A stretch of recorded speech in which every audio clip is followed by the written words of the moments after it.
একটু বৃষ্টি হলেই কলকাতা শহরে জল জমার সমস্যা দেখা দেয়, বিশেষ করে আমহা স্ট্রিট অঞ্চলে।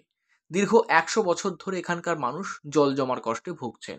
জল নিকাশি নিয়ে একাধিকবার সমস্যার মুখে পড়েছে তিলোত্তমা। যদি ১ ঘন্টায় কলকাতায় ১০০ মিলিমিটার বৃষ্টি হয়, তাহলে সেখানে জল বের করতে করতেই সময় লেগে যায় প্রায় ৭ ঘন্টা। তবে এবার তিলোত্তমার জল নিকাশি সমস্যা সমাধান করতে বিরাট উদ্যোগ নিয়েছে কলকাতা পুরসভা। বুধবার আমহা স্ট্রিটের ঋষিকেশ পার্কে ভিত্তিপ্রস্তর স্থাপন হলো নতুন পাম্পিং স্টেশন ও নিকাশি ব্যবস্থার উন্নয়ন প্রকল্প। মহানাগরিক ফিরহাদ হাকিমের হাত ধরে শুভ সূচনা হয় প্রকল্পের শুভ সূচনা অনুষ্ঠানে তার সঙ্গে ছিলেন ৩৭ নম্বর ওয়ার্ডের পুরমাতা সোমা চৌধুরী। মূলত তারই তদবিরের এই প্রকল্পটি সূচনা হলো। আগামী ১ বছরের মধ্যেই প্রকল্পের কাজ শেষ হবে। যে জল নামতে ৮ থেকে ১০ ঘন্টা সময় লাগতো, সেই জল নামতে ২-৩ ঘন্টা সময় লাগবে বলে জানালেন মহানাগরিক। একই সুর শোনা গেল পুরমাতা সোমা চৌধুরীর গলাতেও। তিনি জানান, দীর্ঘ ১০০ বছরের সমস্যার সমাধান হতে চলেছে। নিয়মিত কলকাতার মহানাগরিক সহ বিভিন্ন দফতরে তদারকি করেছেন যাতে এই প্রকল্পের সূচনা করা যায়।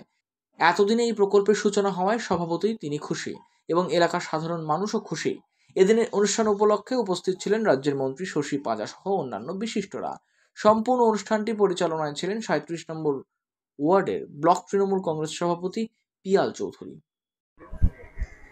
এবং নেতাজি যখন নিজে মেয়র ছিলেন তখনও এই সমস্যাটা উনি অল্প দিনের জন্য উনি ছিলেন, তারপর উনি স্বাধীনতা সংগ্রামে অ্যারেস্ট হলেন, তারপর দেশের বাইরে চলে গেলেন।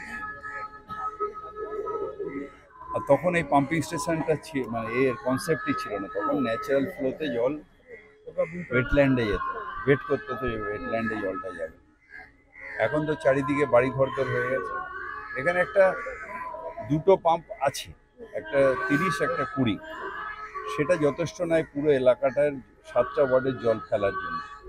তাই এখানে আমরা ৫টা ৫০-৫০ করে 5টা পাম্প লাগাবো ওয়েল থেকে জলটা নিয়ে ফেলার জন্য। যদিও এখন 3টে পাম্প কাজে লাগবে আর 2টো পাম্প স্ট্যান্ড বাই থাকবে, যাতে জলটা কোনোদিনই যাতে আর সেই মারাত্মকভাবে জল না যায়। বর্ষা বৃষ্টি শেষ হওয়ার পরে 2 ঘন্টা বাদে আর কোনো জল থাকবে না।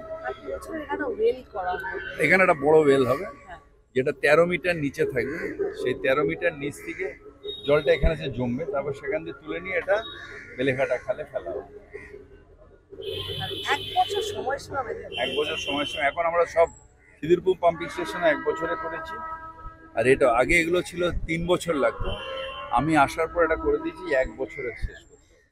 মানে 2025-এর বর্ষায় মানুষটা 24-এর বর্ষায় এখানকার মানুষ যদিও এক আধ দিনের জন্য কষ্ট হয়, যদিও আমাদের সব ডিসিল্টিং হয়ে গেছে, জল এমনি বেরিয়ে যাচ্ছে, তাও যদিও কষ্ট হবে। যতই বর্ষা হোক, বর্ষা বৃষ্টি থামার 2 ঘন্টা বাদে আর জল থাকে। দেখো, এটা 300 বছরের পুরনো কলকাতা, জল জমছেই এবং জল জমা নিয়ে মানুষ একদম বীতশ্রদ্ধ।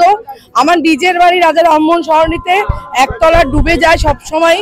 আমি গত 3 বছর আগে ববিদাকে এনে একদম সারে জমিনে দেখিয়েছিলাম এবং প্রতিনিয়ত আমি এবং পিয়াল চৌধুরী কর্পোরেশনে গিয়ে একদম নিয়মিত আমাদের MMIC তারক সিংকে বলেছি, ববিদাকে জানিয়েছি, ডিসেল্টিং শুরু হয়, কিন্তু তাতেও জল জমা কষ্ট বন্ধ হয়নি। তারপর এই আলটিমেট আজকে তার সুরাহা হলো, 1 বছর বাদে আমরা তার এফেক্ট পাবো। কাজেই এটা একদম এই অঞ্চলের মানুষের জন্য মানে ঈশ্বরের প্রসাদের মতো হলো আর কি। আমরা বড় কথা নয়, আমি সর্বোপরি আমাদের মুখ্যমন্ত্রী মমতা বন্দ্যোপাধ্যায়কে ধন্যবাদ জানাই, কারণ দিদি না থাকলে কিছুই সম্ভব না। কারণ দিদি সবসময় আমরা ইতিবাচক ভূমিকাই পাই, দিদি সবসময় মানুষের জন্যই করে। আর ববি হাকিম আমাদের মেয়র, তিনি তো সত্যিই মানে সবসময় আমরা যা আবেদন রাখি তাতে সাড়া দেয়।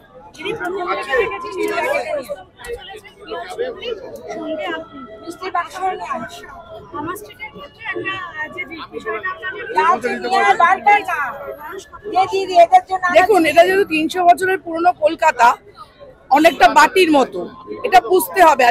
এখন যে পরিমাণে গ্লোবাল ওয়ার্মিং এর জন্য বৃষ্টি হচ্ছে, তাতে জল হবে, কিন্তু আমরা পুরোনো দিনে দেখেছি নৌকো চলতো, কিন্তু সেটা কিন্তু আমরা রেহাই পেয়ে গেছি। আর এখন যেটা আজকে হলো, এরপরে আশা করি আমাদের জল জমতেই পাবে না, আশা করছি আমরা। তবেই না এত বড় একটা 70 কোটি 80 কোটি টাকা দিয়ে প্রায় একটা বিরাট প্রজেক্ট, 100 কোটি থেকে দাঁড়াবে। তো আশা রাখা যাচ্ছে, হোপ ফর দ্য বেস্ট।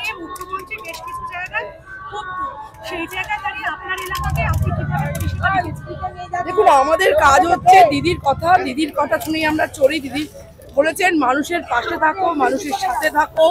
আমরা সবসময় এলাকার মানুষের পাশে থাকি এবং তাদের সুখে না থাকলেও দুঃখে তো থাকবো, সুখে দুঃখে সবেতেই থাকি। কাজেই পরিষেবার কোনো শেষ নেই, পরিষেবা আমাদের দিতে হবে। আর আমার স্ট্রিটের জল তথা ঠনঠনিয়ার জল ফেমাস। আমরা যদি মানুষকে থেকে মুক্তি দিতে পারি, আমার নিজের বাড়িও তো আমার ওখানে এফেক্টিভ, তো ঠিকই আছে। আমরা চেষ্টা চালাচ্ছি, এবার ঈশ্বরের আশীর্বাদ, আশা করি সব ঠিকই হবে।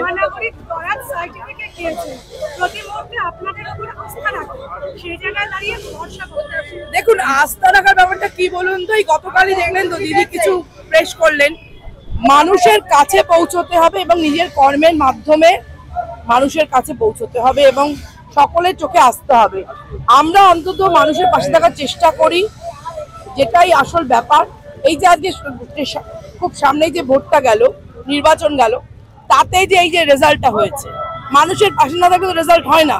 প্রতি মুহূর্তে মানুষের পাশে ডাক্তার মহানগরী করছেন এই কারণেই, বা তারকদাও বললেন, তাদেরকে আমরা জ্বালিয়ে পুড়িয়ে খেয়েছি। প্রতিদিন গিয়ে বলেছি যে আমার স্ট্রিটে টেকা যাচ্ছে না, আমার স্ট্রিটে এইভাবে জল, আমার স্ট্রিটে আমার বাড়িতে জল হয়ে যায়, পরের দিন সারা বাড়ি ধোয়াতে হয় ফিনাইল দিয়ে।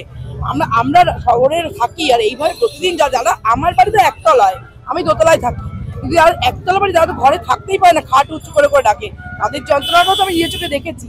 কাজেই সব মিলিয়ে লেগে থেকেই করানো হয়। তাহলে বলা যেতেই পারে বিরোধীরা সোচ্চার হতে পারবেন না। না, আমরা যদি সব কাজ করেই দিই আর যদি বলার জায়গা না থাকে, নিন্দুকেরা অবশ্য বলবেই। নিন্দুকেরা চাই বলবার জন্য, তারা অছিলা খোঁজে করবে, তাতে আমাদের কিছু যায় না। ওই হয় না, কুছ তো লোক কহেঙ্গে, লোগো কা কাম হ্যায় कहना। দেখুন, একটা কথা বলি, এই যন্ত্রণা 100 বছরের। জল জমা যন্ত্রণা, জলের যন্ত্রণা, জল জমা যন্ত্রণা।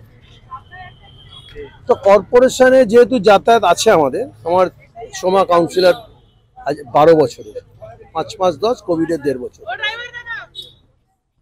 তো সেখানে আমরা সুযোগ পেয়েছিলাম, প্রতিনিয়ত বিরক্ত করতাম, কি হবে কি হবে কি হবে, করে দাও করে দাও করে দাও। আমরা উপকৃত এবং ধন্যবাদ জানাই ববিদাকে।